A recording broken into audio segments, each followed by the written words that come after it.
नमस्कार दोस्तों, wizard competition classes में आपका स्वागत है। मेरे चैनल को जल्द से जल्द सब्सक्राइब करें, लाइक कमेंट और शेयर ज़रूर करें। दोस्तों, आज हम 11th क्लास के केमिस्ट्री का फर्स्ट चैप्टर लेके आया हूँ। 11th क्लास के केमिस्ट्री का फर्स्ट चैप्टर जो है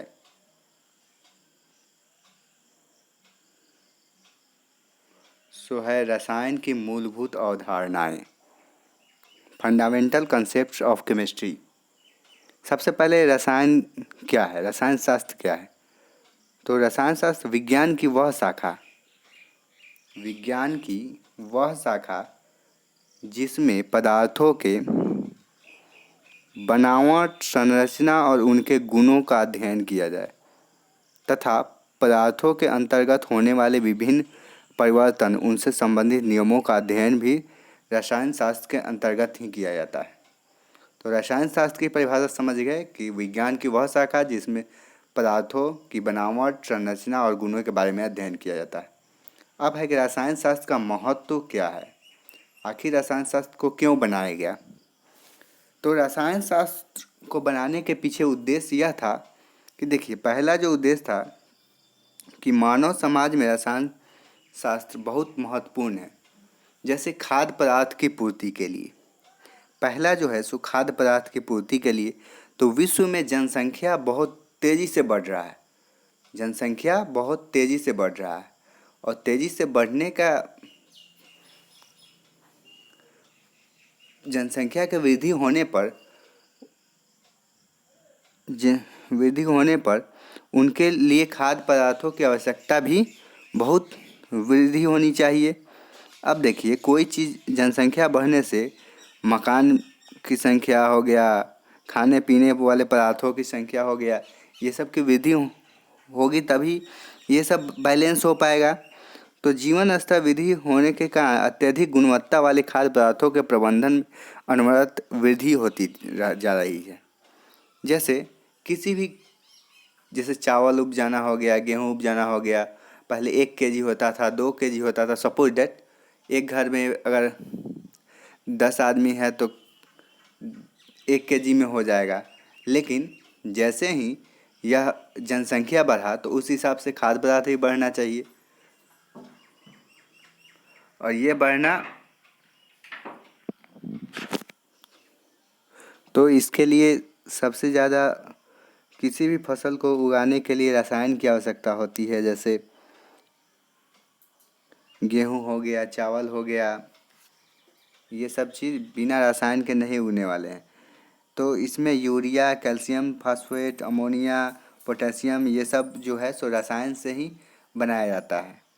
अगला जो है सो रसायन का उपयोग कीटाणुनाशक के रूप में भी किया जाता है। जो कीटाणु हो जाते हैं जिससे बीमारी फैलती है, या जंतुनाशी, फफूंदनाशी, ये सब जो होता है, कीड़ों के प्रकोप जो होते हैं जिससे बीमारी होती है फसलों में, मनुष्यों में, इस सब को मारने के लिए रसायन का प्रयोग किया जाता है। अगला है कि स्वास्थ्य एवं सफाई का प्रबंध। अब स्वास्थ्य एवं सफाई के प्रबंध में रसायन शास्त्र का महत्वपूर्ण योगदान है। इसमें रोगों से मुक्ति के लिए अनेक रासायनिक यौगिक का उपयोग औषधि के रूप में किया जाता है। जैसे sulpha drugs, penicillin, chloromycetin, tetracycline, aspirin आदि का उपयोग व्यापक रूप से किया जाता है। कई जीवन रक्षक दवाओं का उपयोग रोगों को रोकथाम के लिए भी किया जाता है। और सफाई में भी डीडीटी का छिड़काव, बहुत सारा जो दवा है उस सफाई के लिए छिड़काव किया जाता है, जिससे जीवाणु, विषाणु, ये सब अगल बगल आस पड़ोस के वे सब मर जाएं, जिससे बीमारी नहीं फैले। अगला है कि पर्यावरण सुरक्षा। पर्यावरण सुरक्षा जो है, जैसे हमारे यहाँ चिमनी हो गया, कल कारखाने, इससे बहुत दूषित गैस निकलते हैं। दूषित गैस निकलने से यह बाहर के ओजोन मंडल में छिद्र कर देता है। ओजोन मंडल क्या करता है, यह हमारे शरीर पर पराबैंगनी किरणों का प्रभाव नहीं पड़ने देता। तो इसकी भी सुरक्षा रसायन से हो जाती है। आगे है आवश्यक सामग्रियों का निर्माण। आवश्यक सामग्री जो जीवन में बहुत उपयोगी है, जैसे टूथपेस्ट हो गया, साधन का सामान हो गया, क्रीम, कागज़, शीशा, प्लास्टिक, सीमेंट, ये सब रसायन शास्त्र की देन है। अगला है नाभिकीय ऊर्जा के क्षेत्र में। आप जानते हैं आज से लगभग 50 वर्ष पहले कोयला, पेट्रोलियम, प्राकृतिक गैस आदि ईंधन की आपूर्ति इतनी कमी हो जाने की संभावना है कि इन पदार्थों पर आधारित अनेक उद्योग धंधे बंद हो जाएंगे। और जो उद्योग धंधे कोयले पर चलते हैं वो अगर कोयला ख़त्म हो जाएगा तो वो बंद हो जाएंगे। पेट्रोल पर जो गाड़ियाँ चलती है वो अगर पेट्रोल बंद हो जाएगा, ख़त्म हो जाएगा तो वो बंद हो जाएगी। तो इसके लिए नाभिकीय ऊर्जा का महत्व बढ़ जाता है। नाभिकीय विखंडन के द्वारा इन सबों का ऊर्जा प्राप्त होती है जिससे ये उद्योग धंधे चालू रह सके। और नाभिकीय विखंडन में थोरियम, यूरेनियम और प्लूटोनियम ये 3 प्रकार के तत्व आवश्यक होते हैं। अगला है युद्ध क्षेत्र में। अब युद्ध क्षेत्र में जो सैनिक होते हैं वह बंदूक में जो गोली लगता है, चाहे कोई भी परमाणु बम हो गया, डायनामाइट हो गया, ये सब का प्रयोग करते हैं। यह सब रसायन शास्त्र की देन है। अब है कि रासायनिक संयोग के नियम, लॉ ऑफ केमिकल कॉम्बिनेशन। तो पहला है इसमें पदार्थ के अनस्वरता का नियम, दूसरा है स्थिर अनुपात का नियम, तीसरा है गुणित अनुपात के नियम, चौथा है व्युत्क्रम अनुपात का नियम और पांचवा है गे-लुसेक नियम। तो पहला है जो है सो पदार्थ के अनस्वरता का नियम है। इसमें इसका प्रतिपादन 1774 ईस्वी में फ्रांसीसी रसायनज्ञ लभुआंजे ने दिया था। इसमें उसने कहा था कि पदार्थ अनस्वर है, पदार्थ जो है सो अनस्वर है। किसी भी रासायनिक अभिक्रिया के फलस्वरूप पदार्थ का न तो निर्माण होता है और ना ही नाश होता है। तो यह क्या हुआ था, पदार्थ का अनस्वरता का नियम क्या है कि सभी रासायनिक या भौतिक परिवर्तन में अभिकारकों के कुल द्रव्यमान और प्रतिफलों के कुल द्रव्यमान के बराबर होता है। अभिकारक मतलब होता है जो अभिक्रिया में भाग लेता है। अभिकारक का मतलब होता है कि जो अभिक्रिया में भाग ले उसे अभिकारक कहते हैं। प्रतिफल जो अभिकारक भाग लेकर और नए पदार्थ का निर्माण करता है उसे प्रतिफल कहते हैं। तो रासायनिक या भौतिक परिवर्तन में अभिकारक और प्रतिफल बराबर, तो यह पदार्थ अनस्वर है। किसी भी रासायनिक अभिक्रिया के फलस्वरूप पदार्थ का न निर्माण होता है और ना ही नाश होता है। इसको बताने के लिए लभुआंजे ने एक प्रयोग किया। उस प्रयोग में क्या हुआ कि एक रिटॉर्ट में टीन की एक ज्ञात मात्रा में रिटॉर्ट के मुंह को गर्म करके पूर्णतः बंद कर दिया गया और रिटॉर्ट को टीन और उसमें बंद हवा के साथ तौल लिया गया। अब रिटॉर्ट को काफ़ी समय तक गर्म किया गया और इस अवधि में टीन का एक अंश ऑक्साइड में परिवर्तित हो गया। इसके बाद रिटॉर्ट को ठंडा करके तौल लिया गया। दोनों तौलों में कोई अंतर नहीं पाया गया। इससे सिद्ध होता है कि टीन और रिटॉर्ट में बंद हवा मौजूद ऑक्सीजन के बीच रासायनिक अभिक्रिया हुई। फिर भी अभिक्रिया के पूर्व अभिक्रिया के बाद पदार्थ का भार में कोई परिवर्तन नहीं हुआ, अर्थात पदार्थ अनस्वर है। अगला सेकेंड है स्थिर अनुपात का नियम। स्थिर अनुपात का नियम, लॉ ऑफ कांस्टेंट कॉर्पोरेशन। तो इस नियम का प्रतिपादन 1799 में प्राउस्ट ने किया था। एक रासायनिक यौगिक में एक ही प्रकार के तत्व भार के विचार से हमेशा एक निश्चित अनुपात में बने होते हैं। एक रासायनिक यौगिक में एक ही प्रकार के तत्व के भार के विचार से हमेशा एक निश्चित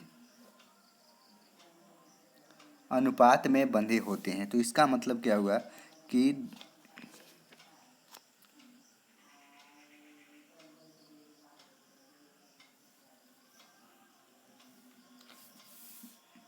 इसका नियम हुआ कि जैसे उदाहरण के लिए जल को हम किसी भी स्रोत से प्राप्त कर लें, हम पाएंगे कि इसमें तत्व हमेशा हाइड्रोजन और ऑक्सीजन H और O तथा इनमें हाइड्रोजन ऑक्सीजन का भार का अनुपात 1:8 है। दूसरा, कार्बन डाइऑक्साइड में हमेशा कार्बन और ऑक्सीजन आते हैं। इसमें कार्बन और ऑक्सीजन के भारों का अनुपात 3:8 है। यह अनुपात कार्बन डाइऑक्साइड बनाने की विधि या उसके स्रोत पर निर्भर नहीं करता। अब है कि स्थिर अनुपात का नियम सिर्फ उन्हीं यौगिकों के लिए लागू होता है जो सिर्फ तत्व के एक ही समस्थानिक से बनते हैं। जैसे जब कार्बन C12 का प्रयोग CO2 से बनता है, अ, तब C और O का द्रव्यमान के अनुपात 3:8 होता है। जब कार्बन का C14 का उपयोग CO2 बनता है तो CO का द्रव्यमान का अनुपात 7.16 होता है। अब आगे है गुणित अनुपात का नियम, लॉ ऑफ मल्टीपल प्रोपोर्शन। इस नियम का प्रतिपादन जॉन डाल्टन ने किया था। कब किया था? तो 1803 में किया था।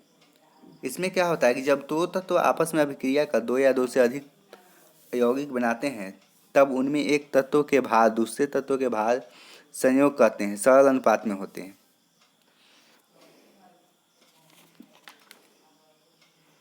अगला है व्युत्क्रम अनुपात का नियम।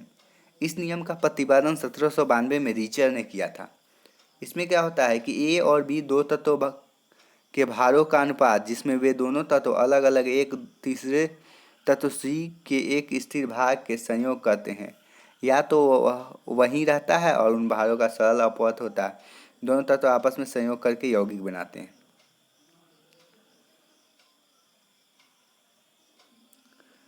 तो रसायन विज्ञान के बारे में समझ गए कि रसायन विज्ञान की वह शाखा है जिसके अंतर्गत इसके संगठन, संरचना और गुण के बारे में अध्ययन किया जाता है। पहला है रसायन विज्ञान का महत्व भी समझ गए।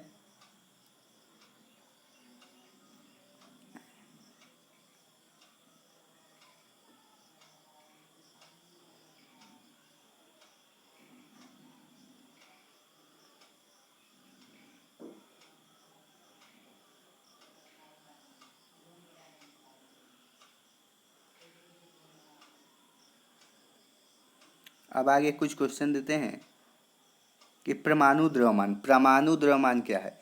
तो परमाणु द्रव्यमान जो है सो किसी परमाणु का द्रव्यमान वास्तव में बहुत कम होता है, क्योंकि परमाणु अत्यंत छोटे होते हैं। आज सही परमाणु द्रव्यमान ज्ञात करने के बेहतर तरीके हमारे पास उपलब्ध है, परंतु जैसा कि हमने बताया कि 19वीं शताब्दी में वैज्ञानिक परमाणु द्रव्यमान को दूसरे के सापेक्ष प्रायोगिक रूप से निर्धारित कर सकते थे।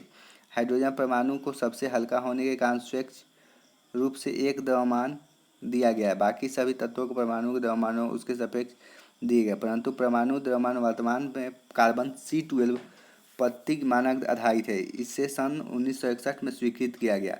यह कार्बन का 12 के एक समस्थानिक, जिसे C12 को 12 परमाणु द्रव्यमान का मात्रक द्रव्यमान दिया गया। बाकी सभी तत्वों के परमाणु द्रव्यमानों इसे मानक मानकर इसके सापेक्ष जाते हैं। एक परमाणु द्रव्यमान का मात्रक एक कार्बन 12 परमाणु द्रव्यमान के 1/12वें भाग के रूप में परिभाषित दिया गया।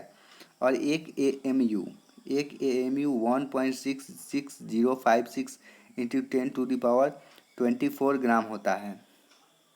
यह बहुत इम्पोर्टेंट है। इसके बाद गे-लुसैक का नियम देखिए। यह नियम सन 1808 में दिया गया। उन्होंने पाया जब रासायनिक अभिक्रिया गैसें संयुक्त होती है, संयुक्त मतलब आपस में मिली हुई होती है, तो उनके आयतन सरल अनुपात में होते हैं, बशर्ते सभी गैस समान ताप और दाब पर हों। अतः हाइड्रोजन का 100 ml के 50 ml के साथ संयुक्त होकर 100 ml जल वाष्प देते हैं। हाइड्रोजन का 100 ml ऑक्सीजन का 50 ml जल 100 ml हो जाता है। अर्थात हाइड्रोजन ऑक्सीजन के आयतन जो आपस में संयुक्त होते हैं, मिले होते हैं, वह सरल अनुपात में 2:1 होता है।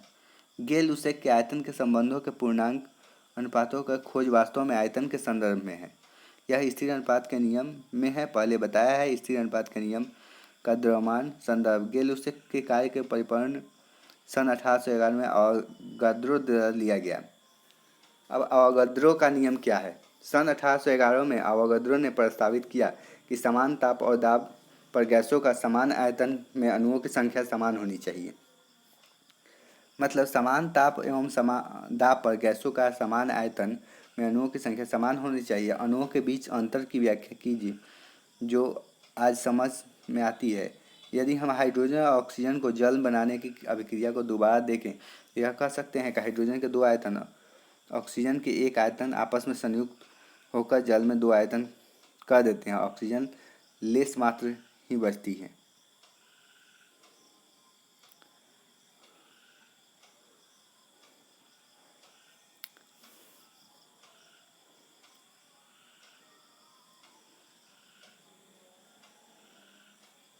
तो नमस्कार दोस्तों, कैसा लगा मेरी वीडियो? अगर अच्छा लगा तो मेरे चैनल को सब्सक्राइब करें, लाइक कमेंट और शेयर ज़रूर करें। थैंक यू दोस्तों।